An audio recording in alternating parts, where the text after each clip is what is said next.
Qu'est-ce qui vous a poussé à faire de la danse? Je ne sais pas moi-même. En tout cas, ce que je peux dire, c'est qu'en répondant oui à cette fameuse question, est-ce que tu veux danser, quand ma masseuse avait son coude dans mon dos, tout simplement l'envie de dire oui à la vie, et puis les choses se sont enchaînées, on fait boule de neige, et puis on a fini par faire un spectacle. Voilà. Vous dites ouais, dans le documentaire, qu'est-ce qui me dit, qui me dirait non? Enfin, pourquoi dire non? Et puis j'ai toujours aimé le mouvement aussi. La peinture, c'est une sorte de mouvement, hein. C'est un mouvement sur papier, et on pourrait dire que la danse, c'est la peinture dans l'air. Donc, mais le mouvement, ça fait partie, disons, d'une expression de soi qui est une expansion de soi-même, une extension de soi-même. On sent que vous avez beaucoup souffert. Qui n'a pas beaucoup souffert? J'aimerais bien le savoir. Mais là, c'est des souffrances, on voit vos pieds, vous dites qu'il faut aller Ah, je crois que c'était vraiment. en général. Je dis, pour ça qu'on a beaucoup souffert. Je dis, bah ouais, t'as pas souffert, toi. Non, je parlais surtout de la Ah, danse. sur la danse. Il y a eu de tout, mais la souffrance physique, c'est pas. Et souvent, c'est vrai qu'on le dit, ça dépend comment on l'accepte. Si on est en rébellion contre elle, c'est plus difficile. Si on l'accepte, on arrive mieux à la transformer. Mais c'est vrai que de danser quand on a mal, et on doit continuer les répétitions et tout, bon, c'est un apprentissage. C'est vrai que quand on a mal, l'instinct, c'est d'arrêter et de se soigner, mais quand on peut pas, ben, il faut faire avec. Mhm. Vous avez fait avec là, ouais. On l'a fait avec, oui. Euh, Qu'est-ce qui, est-ce qu'il y a une volonté, peut-être le mot est mal choisi, mais est-ce que vous aimez surprendre et qu'on vous découvre là où on vous attend pas forcément, je veux dire, associer la danse à Juliette Binoche, ça vient pas forcément comme ça à la tête des gens, ou la poésie, ou, Ça vient pas de là, en fait. Mon désir, il est plus intérieur. C'est plus l'envie d'être surprise, moi, et de rentrer dans des zones différentes, et de prendre parce que c'est ça, c'est des sauts dans le vide qui m'attirent. Mais après, ce qu'on pense, etc., c'est une conséquence, et on ne peut pas penser à la conséquence avant d'être dedans. Euh, donc c'est pour ça que ça me donne une liberté, finalement, et que ce qui peut être analysé bizarrement extérieurement, pour moi, c'est tout à fait naturel de l'intérieur. mhm, le faire, ouais. Alors venons-en au documentaire. Est-ce que quelqu'un d'autre que votre sœur aurait pu le faire? J'aurais pu le faire, mais différemment. Est-ce que vous auriez accepté? J'aurais pu accepter, mais ça me plaisait vraiment bien que ce soit elle qui le fasse.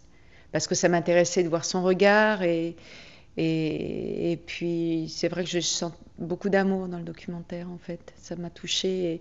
Et à la fois, ce que je lui disais à la fin, après l'avoir vu, c'est j'ai envie de faire un documentaire sur toi. Tu vois, qu'il y ait un retour, parce que à un moment donné, c'est trop. J'aurais presque envie qu'on fasse un documentaire sur nous deux. Alors là, ça aurait un sens, mais à la fois, c'est intéressant d'avoir son regard. Mhm. Alors, Mais enfin, pour répondre juste à ce que tu dis, Juliette, je trouve que j'ai pas l'impression de pas exister dans le film. J'existe par le regard et je me sens pas frustrée. Et j'ai pas besoin que tu m'en fasses un parce que d'abord, ce serait quand même nettement moins intéressant. Et non, j'existe dans le film par le regard que je porte sur toi. Donc voilà. est-ce que ça a été facile de travailler j'imagine, difficile de faire un portrait au départ parce qu'il faut rentrer aussi un peu dans l'intime et essayer de découvrir des choses qu'on ne connaît pas forcément. Alors, sur une personne publique, c'est encore plus difficile, mais alors quand c'est sa sœur, est-ce que quelles ont été les difficultés? Tu Non, péchis, non, ça va droit au but. non, on en a Tu parlé l'as tout à déjà l'heure. fait, ce plan, je te dis. Non, alors franchement, plus facile, tu meurs. Non, c'est vrai, j'ai même dû lui dire, parce que moi j'avais peur, comme je suis dans le documentaire et non pas dans la fiction, il n'y a pas un staff de maquilleurs, de coiffeurs, tout ça, et je me suis dit, oh là là, ça va être difficile d'être à la hauteur des belles images qu'on voit en 35 au cinéma avec des grands chefs opérateurs. Et ma grande surprise, c'était moi qui étais obligée de temps en temps de lui dire, tu fais Ce pas te serait bien maquiller de tous nous les... maquiller ton bouton rouge au milieu de la figure. Je dis, oh, laisse tomber, c'est pas grave, on s'en fiche. Et voilà quoi, non, c'était très très très très très facile. Non, le truc c'était cette idée que j'avais de la filmer en train de peindre, c'était effectivement un peu douloureux pour elle, pour Juliette, pour toi. parce que c'est le moment où on a envie d'être seul, quoi. Et en même temps, moi, j'avais décidé que c'était un petit peu mon fil conducteur, donc j'avais du mal à y renoncer. Donc on a eu un petit peu, mais il n'y a pas eu de conflit. Il y avait juste sa souffrance que je sentais.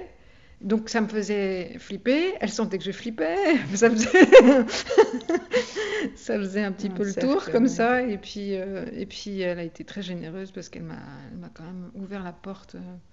Et puis j'ai aussi arrêté de filmer à un moment donné parce que j'avais ce qu'il fallait et qu'il fallait pas exagérer non plus, voilà.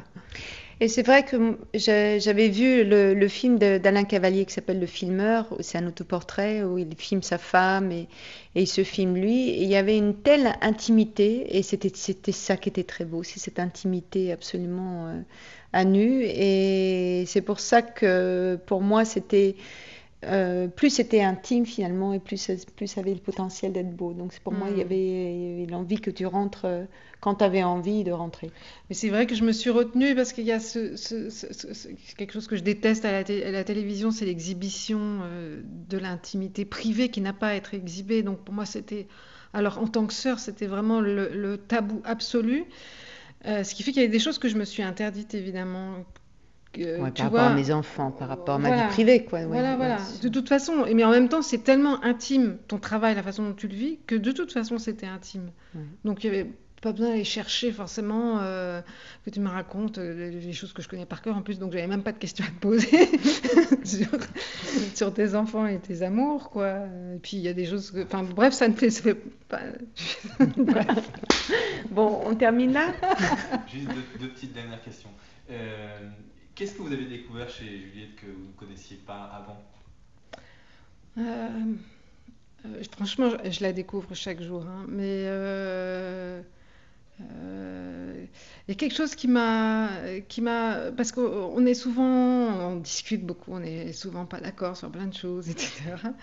Et elle a quelque chose une relation au mystère qui est différente de moi. Je suis plutôt quelqu'un d'assez cartésien et tout, et en tous les cas plus qu'elle. Et j'ai mieux compris ça en l'approchant. J'ai compris comme ça faisait intimement partie du processus créatif. C'est assez ce que j'ai essayé de restituer dans le film avec tous ces... T'es habité, quoi. Et ça, c'est très étonnant pour moi qui cette proximité. C'est pas mystérieux une relation de sœur normalement. Et parce qu'il y a quelque chose, quoi, d'animal. On se connaît, chaque cellule. Et en même temps, voilà, il y a ce mystère qui reste entier, mais qui est valable pour n'importe quel être humain, mais en t'approchant de près, parce que tu t'en nourris tellement, il existe, puis tu l'exprimes, donc c'était beau à voir de près. Comment vous êtes vue dans ce documentaire, puisque c'est un portrait ? Très touchée, et à un moment donné, c'était trop pour moi. Gênée un peu, comme vous disiez tout à l'heure. Trop gênée. Où tout d'un coup, mon nom, ça devient trop, parce qu'en fait, moi, ce qui m'intéresse, c'est de m'oublier. C'est pas de me rappeler. C'est ce qui m'intéresse dans chaque film ou dans chaque expérience artistique, c'est cet oubli pour pouvoir se transformer. Donc, il y a un moment donné, ça faisait trop. Mais je pense que c'est naturel aussi, quoi. Je sais pas. En tout cas, j'ai l'impression que le film perce une certaine question ou questionnement sur cette relation à soi, mais aussi à travers l'art. Une proximité de soi à soi à travers l'art. Et je trouve qu'on a besoin d'art, on a besoin d'artistes, on a besoin d'avoir ces failles internes qui nous permettent de pas nous cacher d'une certaine vérité. C'est dépasser la peur qui nous empêche d'être créateurs. Oui, il suffit juste d'y aller. Et parce que si on reste accroché à sa peur, on ne peut plus avancer. En tous les cas, s'il y a quelque chose que j'avais envie de faire passer, c'est vraiment ça. C'est que les gens ressortent pas écrasés par le portrait d'une personne très impressionnante, qui fait des choses extraordinaires, mais plutôt qu'ils aient pris un peu de cette force et qu'ils la prennent pour eux, pour faire des choses. Oui. C'est une leçon de vie, c'est exactement ça. C'est quand à la fin du documentaire, on se dit mais... Qu'est-ce que je fais ? Il faut que j'y aille. Ouais. Et c'est pas une leçon en plus. C'est juste une énergie qui se transmet, quoi. Mais quand j'ai leçon J'espère. de vie, c'est parce que tu peux... une leçon de la vie, c'est-à-dire ouais, se dire, ouais. il faut y aller, quoi. Enfin, il faut pas...